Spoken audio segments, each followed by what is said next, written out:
বছরের প্রায় শেষ। আজ মাসের ৩০ তারিখ। সবাই দেখলাম নিজের সারা বছরের অভিজ্ঞতা শেয়ার করছে, খুব সুন্দর করেই নিজের বক্তব্য তুলে ধরছে। আজ আমারও কিছু কথা আছে। আমি এবছর থেকে কি শিখলাম? আমি শিখলাম নিজেকে প্রায়োরিটি দেওয়া।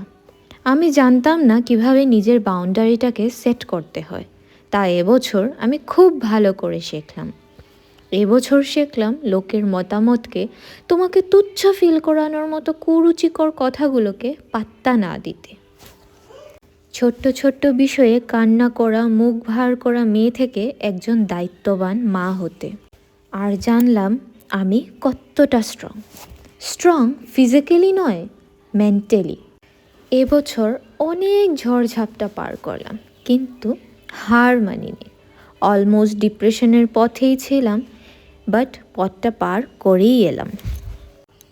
তাই 2026 কেন, আমার পুরো জীবনের রেজলিউশনই হলো আমার নিজের মেন্টাল পিসকে প্রায়োরিটি দেওয়া, নিজের ডিসিশনগুলোকে ফার্মভাবে তুলে ধরা।